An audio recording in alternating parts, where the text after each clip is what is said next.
Dear viewers, Assalamu alaikum. Welcome to my channel Easy English Learning BD. Today's topic is no versus not. Dear viewers, অনেকেই রয়েছে যারা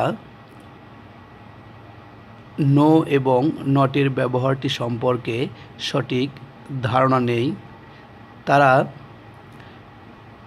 সেন্টেন্সের যে ক্ষেত্রে no use করতে হবে সেখানে নট এবং যেখানে নট ইউজ করতে হবে সেখানে নো ইউজ করে থাকেন, ফলে সেন্টেন্সটি হয়ে যায় ইনকারেক্ট। নো এবং নট এর ব্যবহার নিয়ে তারা তালগোল পাকিয়ে ফেলেন। আজকের এই ভিডিওটি তাদের জন্যই যারা নো এবং নটের সঠিক ব্যবহারটি বুঝতে পারেন না। তো চলুন কথা না বাড়িয়ে নো এবং নটের পার্থক্য এবং এর ব্যবহার নিয়ে মূল আলোচনায় যাওয়া যাক। নো এবং নটের পার্থক্য। পার্টস অফ স্পিচের দিক দিয়ে নো হলো অ্যাডজেক্টিভ এবং নট হলো অ্যাডভার্ব।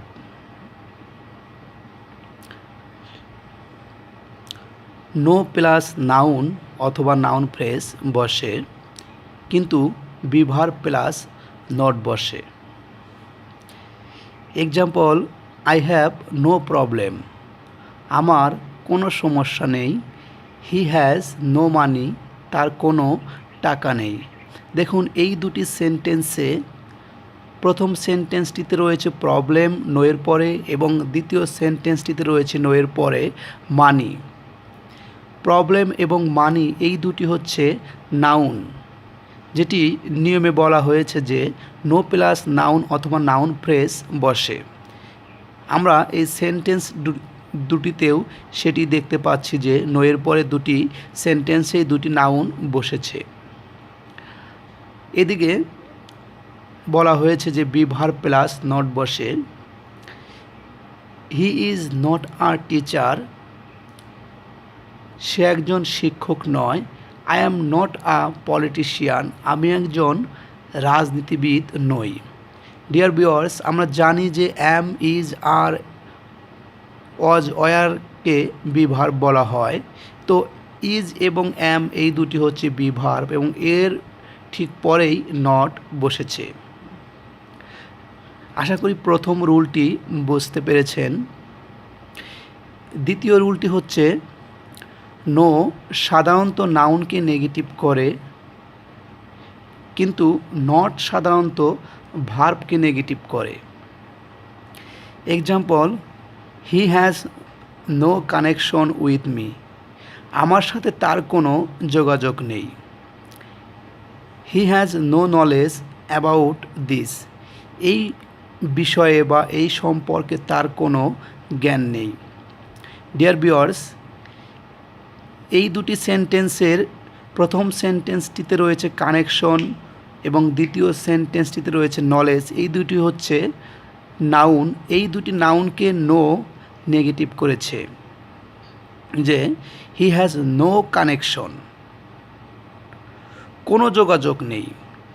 এই যোগাযোগ নেই এই কথাটিকে নেগেটিভ করা হয়েছে নো এর মাধ্যমে।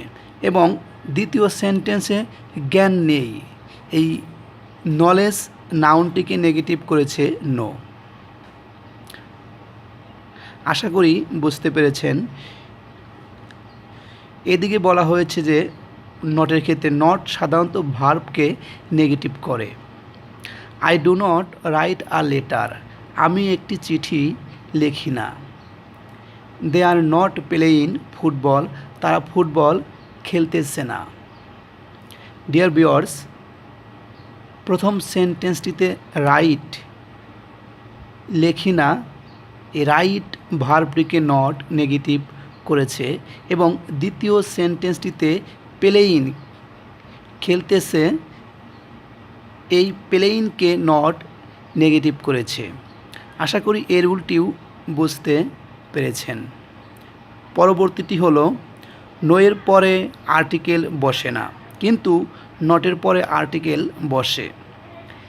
Example, there is no milk in the fridge, ফ্রিজে কোনো দুধ নেই। দেখুন এই নো এর পরে একটি নাউন রয়েছে মিল্ক, মাঝখানে কোনো আর্টিকেল ইউজ করা হয়নি। আই হ্যাভ নো টাইম, আমার কোনো সময় নেই। নো এর পরে টাইম নাউনটি ইউজ করা হয়েছে, মাঝখানে কোনো আর্টিকেল ইউজ করা হয়নি। যদি মাঝখানে কোনো আর্টিকেল ইউজ করা হতো সেটি হতো ইনকারেক্ট। ডিয়ার ভিউয়ার্স, এখানে একটি গুরুত্বপূর্ণ কথা বলে রাখি, সেটি হচ্ছে যে যদি আর্টিকেলের কোনো কোয়েশনে নো এর পরে গ্যাপ এবং এরপরে নাউন থাকে তাহলে আপনারা নিশ্চিন্তে মাঝখানে ক্রস চিহ্ন ইউজ করে দেবেন বা ক্রস চিহ্ন বসিয়ে দেবেন। এদিকে বলা হয়েছে নটের পরে আর্টিকেল বসে। Example, guava is not the source of vitamin A. পেয়ারা ভিটামিন এ এর উৎস নয়। দেখুন এই নটের পরে দ্য আর্টিকেলটি ইউজ করা হয়েছে। আমরা জানি যে এ, অ্যান এবং দ্যকে আর্টিকেল বলে। He is not a singer, সে একজন গায়ক নয়। নটের পরে এ আর্টিকেলটি ইউজ করা হয়েছে, যেটি রুলে বলা হয়েছে যে নটের পরে আর্টিকেল বসে। আশা করি এই অংশটুকু বুঝতে পেরেছেন। পরবর্তীতে রয়েছে no plus any, many, much, enough বসে না, কিন্তু not plus any, many, much, enough বসে। Example, I have no any problem, আমার কোনো সমস্যা নেই। এই সেন্টেন্সটিতে এই এনিটি ইউজ করে এই সেন্টেন্সটি হয়ে গেছে ইনকারেক্ট। এই এনিটি রুলে বলা হয়েছে যে no plus any, many, much, enough বসে না, কিন্তু এখানে এনি ইউজ করা হয়েছে, ফলে এই সেন্টেন্সটি হয়েছে কি ইনকারেক্ট। এটির কারেক্ট সেন্টেন্সটি হবে আই হ্যাভ নো প্রবলেম, আমার কোনো সমস্যা নেই। Not plus any, many, much, enough বসে I do not have enough money, আমার যথেষ্ট টাকা নেই। দেখুন এই নট রয়েছে এবং এক্ষেত্রে এনাফও ইউজ করা হয়েছে। He does not have much money, তার প্রচুর টাকা নেই। ডিয়ার ভিউয়ার্স, আশা করি